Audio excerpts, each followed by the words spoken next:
નમસ્કાર વિદ્યાર્થી મિત્રો, ધોરણ 10 પાસ થવા બદલ ખૂબ ખૂબ અભિનંદન. 11માં અડધું વર્ષ આમ જો તો આપણું પૂરું થઈ ગયું. હવે બીજો ભાગ શરૂ થાય છે દિવાળી પછીનો. ખાસ દરેકને happy Diwali, happy new year, નૂતન વર્ષાભિનંદન. હવે આપણે પ્રકરણ ચોથું શરૂ કર્યું તો એમાં 3 લેક્ચર ભણ્યા હતા. હવે ચોથો મુદ્દો છે, એમાં ત્રીજો કે અન્ય રીતે માલની જાવક. માલ અન્ય રીતે જાય, કઈ કઈ રીતે માલ જાય? તો એમાં પહેલું છે કે અંગત વપરાશ માટે લીધેલ માલ. કઈ રીતે? અંગત વપરાશ માટે માલ લીધો હોય.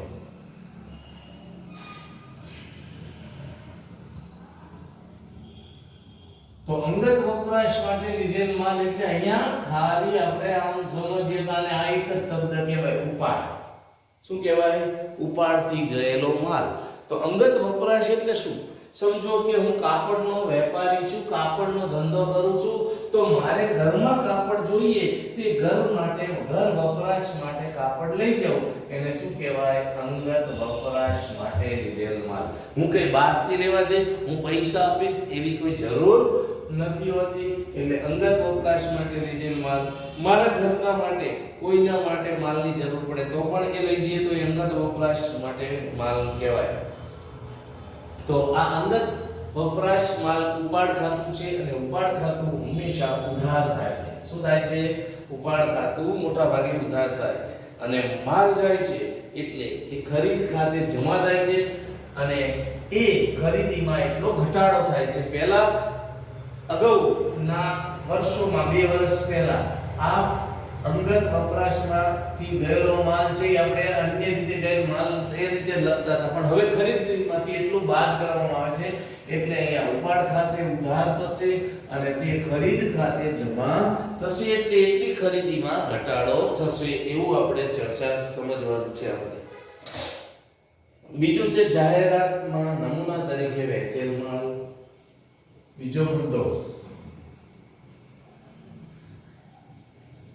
જાહેરાતમાં નમૂના તરીકે વેચેલ માલ. હવે જો જાહેરાતમાં નમૂના તરીકે માલ વેચીએ તો એ જાહેરાત ખર્ચ છે. આપણે ઘણી વખત તમે જોયું હશે, કોઈ વોશિંગ પાવડર કે કોઈ ચાનું પેકેટ ઘણી વખત આપણને મફતમાં છાપાની સાથે મળતું હોય છે. અહીંયા જો કે ભાવનગરમાં આપણે ઓછું છે, પણ અમદાવાદમાં જ્યારે નવી કંપની કોઈ નવી વસ્તુ લોન્ચ કરે ત્યારે ઘણી વખત આવી રીતે તમને મફત નમૂના તરીકે આપે છે. એટલે કે આપણે તમે મીઠાઈની દુકાને જાઓ, કંદોઈને ત્યાં જાઓ તો પણ તમે જુઓ તો તમે પેંડા લેવા હોય તો પેંડાનો ટુકડો, અથવા જો 3-4 જણા છો તો આખો પેંડો પણ તમને ચાખવા આપશે. તો એ શું છે? નમૂના તરીકે વેચેલો માલ છે. આ પણ ઉપરની જેમ જ છે, જાહેરાત ખર્ચ ખાતે ઉધાર અને તે ખરીદ ખાતે અહીંયા જમા થાય છે. એટલે અહીંયા પણ આ જ રીતે ધ્યાન રાખવાનું છે. તો નમૂના તરીકે પણ અહીંયા એ ધ્યાન રાખવાનું કે પડતર કિંમતે નામું લખવાનું જરૂરી છે. આ ધંધાનો ખર્ચ છે, એટલે ખર્ચ હોય એટલે આપણે અગાઉ ચર્ચા કરી હતી, એટલે જાહેરાત ખર્ચ ખાતે ઉધાર થાય એટલે, અને એટલી પડતર કિંમતથી આપણે જોયું એમ કે ખરીદી ખાતું શું થશે? જમા થશે. એટલે એટલી ખરીદી ઘટશે. પછી ત્રીજું છે ધર્માદામાં આપેલ માલ. હવે ધર્માદામાં આપેલ માલ આ પણ એક પ્રકારનો ખર્ચ છે. ધર્માદામાં આપેલ માલ. હવે આપણે ધંધો કરતા હોઈએ તો ઘણી વખત એવા મોટા મંદિરો કે આપણી જ્ઞાતિમાં કે ઘણી જગ્યાએ કોઈ આવા કોરોનાની પરિસ્થિતિ હોય ત્યારે આપણે માલ ધર્માદામાં આપીએ છીએ.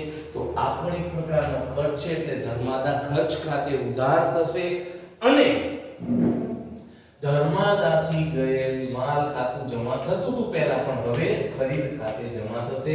એટલે અહીંયા પણ આ જ રીતની ચર્ચા છે કે ભાઈ ધર્માદા ખર્ચ ખાતે ઉધાર અને ખરીદ ખાતે જમા થશે. પછી માલ આપથી મળી જાય.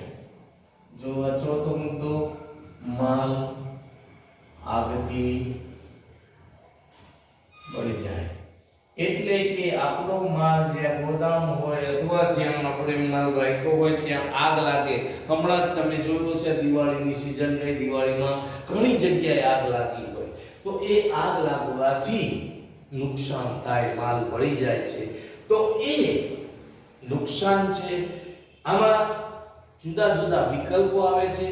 ઘણી વખત એવું બને કે પૂરેપૂરી રકમ મંજૂર થાય તો બે જ આવશે.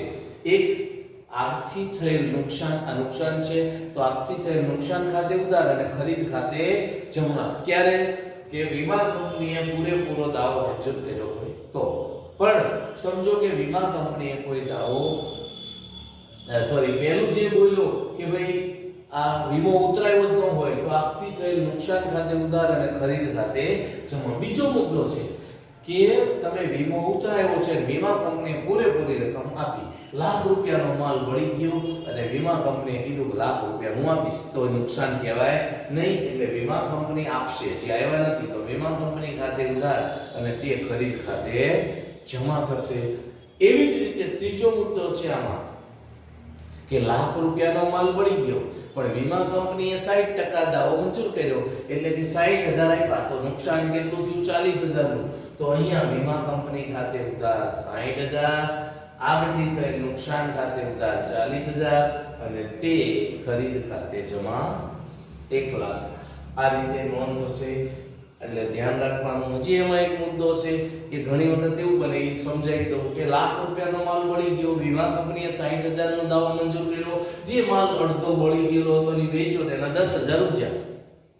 જો 60,000 વીમા કંપની આપ્યા, 10,000 આપણને રોકડા ઉપજ્યા તો નુકસાન કેટલું ગયું? 30,000. તો અહીંયા ત્રણ વાર ઉધાર થશે, ત્રણ બાબતો ઉધાર થશે. પહેલું, વીમા કંપની ખાતે ઉધાર 60,000, રોકડ ખાતે ઉધાર 10,000, પછી આગથી થયેલ નુકસાન ખાતે ઉધાર 30,000 અને તે ખરીદ ખાતે જમા 1,00,000. આ રીતે આનાથી વધારે કોઈ વિગત આવતી નથી. પછી નમૂના તરીકે મફત મળેલ માલ. જો આ એક મુદ્દો બહુ ખાસ ધ્યાન રાખજો. ઓલામાં વહેંચો તો આપણે બરાબર નમૂના તરીકે, પણ અહીંયા શું છે? નમૂના તરીકે મફત મળેલ માલ. હવે આપણને માલ મફત મળ્યો નમૂના તરીકે, તો એ માલ મફત મળે એટલે ધ્યાન રાખવાનું કે આપણને મફત મળ્યો છે એ આપણે છૂટક વેપારીને આપણે મફત આપવાનો છે. એટલે આની કોઈ નોંધ થશે નહીં, કારણ કે નાણાકીય લેવડ દેવડ આપણે કરતા નથી. મફત માલ મળ્યો અને મફત માલ આપવાનો છે એટલે હિસાબી ચોપડે નોંધ થાય નહીં. સિવાય કે તમે ઘણી વખત એવું બને કે મફત માલ મળ્યો હોય તમે રોકડમાં વેચી દો તો રોકડ ખાતે ઉધાર અને વેચાણ ખાતે જમા થશે. આ ખાસ ધ્યાન રાખવાનું. પણ એ વેચીએ તો જ, મોટા ભાગે આવું થતું નથી પણ ઘણી વખત, કારણ કે તમને આવી કંપની આપે ને તો આવું લખેલું હોય નોટ ફોર સેલ, એટલે કે આ વેચવા માટે માલ નથી.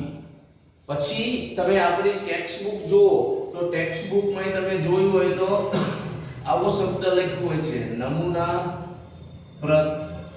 એટલે આ મફત નમૂના માટે આપ્યું હોય તો અમે એ ચોપડી વેચી શકીએ નહીં. અમારી પાસે આવતું હોય છે આ બુકો, જે કઈ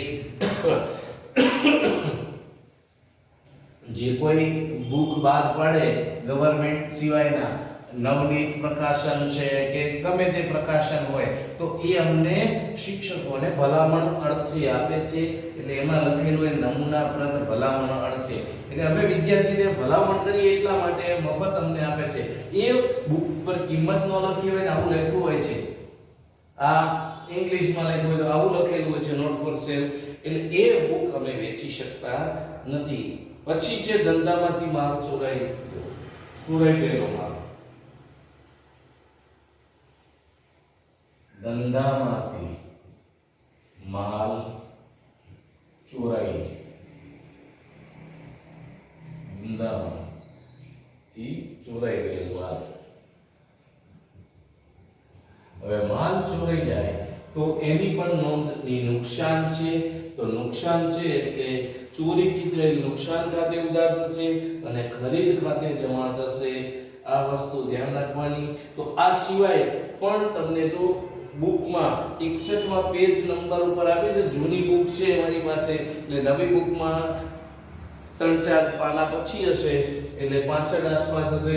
તો એમાં વ્યવહાર અને કોના ખાતે ઉધાર થાય, કોના ખાતે જમા થાય, આ મુદ્દો ખાસ તમે જોઈ લેજો. હવે આપણે દાખલો જોવો છે, એટલે કે આપણા ઉદાહરણ આપ્યું છે અહીંયા 5મું, એ તમારે ગણવાનું છે. હું તમને એવો દાખલો માલના વ્યવહારનો છે એ ગણાવું. ઉદાહરણ તમારું હોમવર્ક છે. હોમવર્ક માટે હું પાછો તમને રિફર કરીશ, ગમે ત્યારે પૂછીશ, એટલે હોમવર્ક ખાસ કરવાનું છે. આપણે હવે કોરોનાને ભૂલીને આપણે ભણવામાં ધ્યાન કેન્દ્રિત કરવાનું છે. કોરોના સાથે જ આપણે જીવવાનું છે. તો ટેક્સ્ટબુકમાં દાખલા નંબર 9 છે, પેજ નંબર 87 પર એ દાખલો હું ગણાવું છું. એ દાખલો તમારે અહીંયા ગણવાનો છે, સમજવાનો છે. જ્યાં ન સમજાય ત્યાં પૂછવાનું. કોઈ પણ જાતની છે શરમ રાખ્યા વગર, તો જ તમને આવડશે, તો જ ખ્યાલ આવશે. એટલે ખાસ ધ્યાન રાખવાનું છે, કોઈ જાતની શરમ રાખવાની નથી. તો દાખલા નંબર 9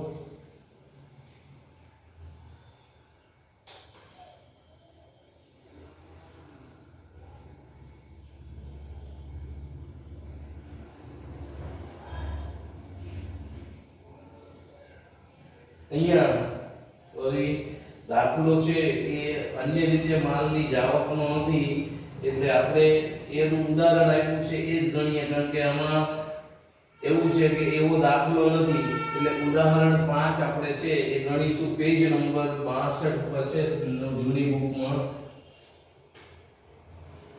અન્ય રીતે માલની જાવકનું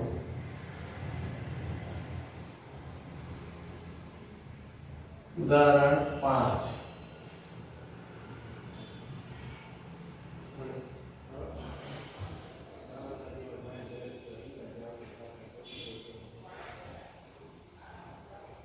આપણે અગાઉ ચર્ચા કરી હતી એમ કે હું અહીંયા તમારે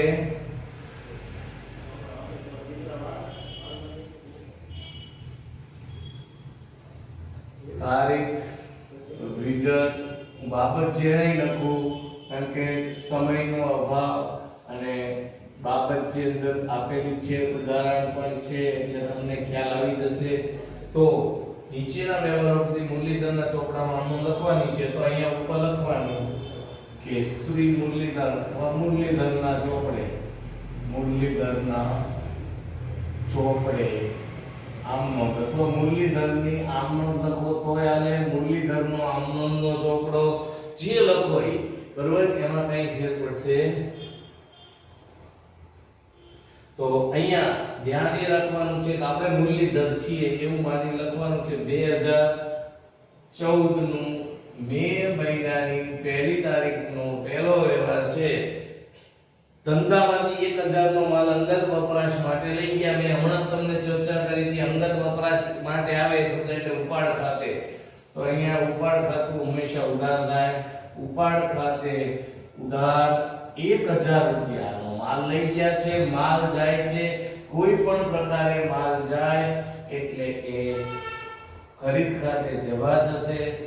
ખરીદ ખાતે જમા 1000 રૂપિયા. અહીંયા ખાસ આ ધ્યાન રાખવાનું છે કે માલ જાય એટલે જમા થાય છે અને આપણે ખરીદ ખાતે જમા કરીએ છીએ. બાબત જેમાં લખવાનું અંગત વપરાશ માટે માલ લઈ ગયા તેના. બીજો વ્યવહાર છે 3જી તારીખે 700 નો માલ આપથી વળી ગયો જેનો વીમો ઉતરાયો હતો નહીં. 3જી તારીખે 700 નો માલ મળી ગયો, નુકસાન થયું 700 નો, વીમો ઉતરાયો નથી, એટલે આગથી નુકસાન થયું, એટલે આગથી થયેલ નુકસાન ખાતે ઉધાર 700 રૂપિયાનો માલ મળી ગયો છે અને તે ગમે રીતે માલ જાય ખરીદ ખાતું તો જમા થશે, એટલે ખરીદ ખાતે જમા 700, કારણ કે વીમો નથી ઉતરાયો એટલે ટોટલ નુકસાન જશે. હવે ત્રીજો વ્યવહાર છે, તારીખ આપી છે 5, ધંધામાંથી 500 નો માલ ચોરાઈ ગયો, એટલે 5 તારીખે 500 રૂપિયાનો માલ ચોરાઈ ગયો એટલે નુકસાન થયું, પણ શેનાથી થયું? ચોરીથી. તો ચોરીથી થઈ નુકસાન ખાતે ઉધાર 500 રૂપિયા અને માલ ગયો એટલે તે ખરીદ ખાતે જમા 500 રૂપિયા. બાબત જેમાં લખવાનું કે 500 નો માલ ચોરી ગયો, તેના પછી તારીખ છે 8 તારીખ પોલીસ તપાસ થઈ તો 100 નો માલ ચોરી ગયો તો ઈ પરત મળ્યો. જો અહીંયા ધ્યાન રાખો કે જે માલ ચોરી ગયો તો ઈ પરત આવ્યો, એટલે માલ આવ્યો એટલે આવે એટલે ખરીદ ખાતે આપણે લખીએ, અને ચોરીથી થયેલ નુકસાન લેતું હતું ઈ અજમા થશે. એટલે આ નોંધ છે ઉલટાવાળી છે. ખરીદ ખાતે ઉધાર 100 રૂપિયા અને તે ચોરીથી થયેલ નુકસાન ખાતે જમા 100 રૂપિયા. હવે બાબત જેમાં લખવાનું ચોરીથી માલ ચોરાઈ ગયો તો તે પાછો આવ્યો. હવે પછીનો વ્યવહાર છે તારીખ 12 2500 નો માલ આપતી બળી ગયો, વીમા કંપનીએ તેનો દાવો મંજૂર રાખ્યો. હવે 12 તારીખે 2500 નો માલ બળી ગયો, વીમા કંપનીએ પૂરેપૂરો દાવો મંજૂર રાખ્યો એટલે હજી આવ્યા નથી પૈસા, એટલે લેવાના થાય, લેવાનું એટલે ઉધાર બાકી. તો વીમા કંપની ખાતે ઉધાર 2500 અને તે માલ જાય છે એટલે ખરીદ ખાતે જમા 2500. આપણે માલ જાય એટલે તો ખરીદ ખાતે જ આવશે. ગમે તે તમે વ્યવહાર જુઓ બધામાં જો જમામાં મોટા ભાગે ખરીદ ખાતું જ આવે, બરાબર. અહીંયા આ વ્યવહાર અલગ છે એટલા માટે એમાં નથી આવતું. પછી 15 તારીખે 4000 નો માલ જાનમાં ડૂબી જવાથી દરિયામાં તણાઈ ગયો અને જેનો વીમા કંપનીએ 50% દાવો મંજૂર કર્યો હતો. તો 15 તારીખે 4000 રૂપિયાનો માલ જહાજ ડૂબી ગયું એટલે દરિયામાં તણાઈ ગયો અને વીમા કંપનીએ 50% દાવો મંજૂર કર્યો. તો 4000 ના 50% કરો એટલે અડધા 2000 રૂપિયા વીમા કંપનીએ કીધું કે આપશું. તો કઈ નહીં, વીમા કંપની 2000 આપશે, લેવાના થાય. તો વીમા કંપની ખાતે ઉધાર 50% એટલે કે 2000 4000 ના અડધા. પછી 2000 નું નુકસાન ગયું શેનાથી? માલ દરિયામાં ડૂબી ગયો, બરોબર. એટલે એ ડૂબી જવાથી નુકસાન થયું એટલે એમાં લખવાનું છે માલ ડૂબવાથી થયેલ નુકસાન ખાતે ઉધાર. માલ ડૂબવાથી થયેલ નુકસાન ખાતે ઉધાર 2000. 4000 રૂપિયાનો માલ ગયો એ તો આપણે ખબર જ છે, ખરીદ ખાતે જ આપણે લખીએ છીએ, ખરીદ ખાતે જમા 4000. આ રીતે 15 તારીખની અમનોંધ થશે. પછીની અમનોંધ છે 16મી તારીખનો વ્યવહાર 500 નો માલ ધર્માદાર તરીકે મફત વેચ્યો. તો 500 રૂપિયાનો માલ ધર્માદાર તરીકે મફત વેચ્યો છે, 16 તારીખ છે. તો આપણને ખબર પડે કે આ નુકસાન છે પણ એ ધર્માદો છે એટલે ખર્ચ કહેવાય. ધર્માદા ખર્ચ ખાતે ઉધાર 500 અને તે ખરીદ ખાતે જમા માલ જાય એટલે એ તો ખરીદ ખાતે લખવાનું છે, ખરીદ ખાતે જમા 500. પછી 20 તારીખનો વ્યવહાર છે એ ભાઈ 200 નો માલ જાહેરાતના ઉદ્દેશથી ગ્રાહકોને નમૂના તરીકે મફત વેચ્યો. તો અહીંયા જે ધર્માદો ખર્ચ છે એટલે અહીં શું લખવાનું? જાહેરાત ખર્ચ ખાતે, જાહેરાત ખર્ચ ખાતે ઉધાર 200 રૂપિયા અને તે ખરીદ ખાતું તો જમા થાય છે, ખરીદ ખાતે જમા 200 રૂપિયા. બાબત જેમાં લખવાનું જાહેરાત તરીકે માલ મફત વેચ્યો તેના. પછી 22 તારીખે ઉત્પાદક પાસેથી 400 નો માલ નમૂના તરીકે મળ્યો તો એની કોઈ નોંધ થશે નહીં. એટલે આપણે અહીંયા 22 તારીખે એવું લખશું કે નોંધ થશે નહીં, કારણ કે એનું કારણ શું છે? મફત માલ મળ્યો છે એ આપણે આપવાનો છે એટલે એની નોંધ થાય નહીં. હવે 25 તારીખે 22 તારીખે જે માલ મફત મળ્યો તો એ 300 માં વેચો.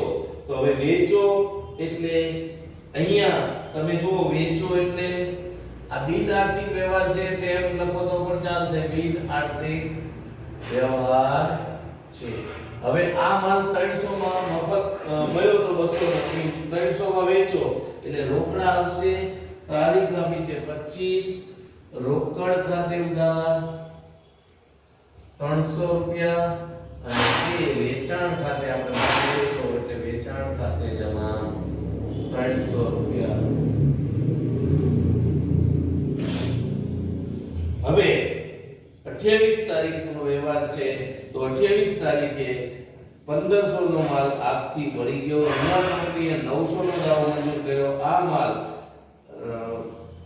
ભંગારમાં વેચો તો 200 ઉપજ્યા. જો ટોટલ 1500 નો માલ હતો એમાંથી 900 રૂપિયા વીમા કંપનીએ દાવો મંજૂર કર્યો એટલે નુકસાન થયું 600 અને એમાંથી 200 આવ્યા પાછા એટલે 400 નું નુકસાન થયું.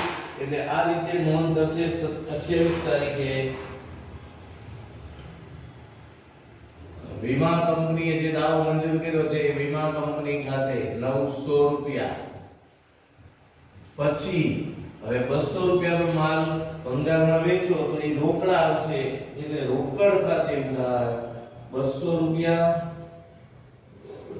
રોકડ ખાતે ઉધાર 200 રૂપિયા એટલે 1100 થઈ ગયા.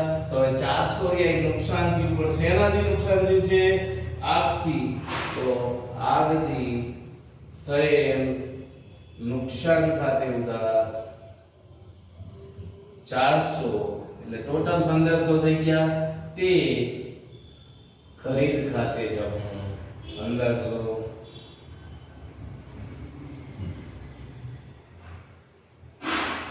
બાબત જેમાં લખવાનું 1500 નો માલ આગથી પડી ગયો. વીમા કંપનીએ 900 નો દાવો મંજૂર કર્યો અને આ માલ ભંગારમાં વેચતા 200 ઉપજ્યા એટલે તમારી આમ નોંધ પૂરી થઈ જાય. છેલ્લો વ્યવહાર છે 30 તારીખનો 600 નો માલ વરસાદથી બગડી ગયો જે 200 માં વેચ્યો. જો ટોટલ 600 નો માલ હતો એ વરસાદમાં બગડી ગયો તો આપણે એ માલ 200 માં વેચ્યો એટલે 600 માં 400 નું નુકસાન થયું.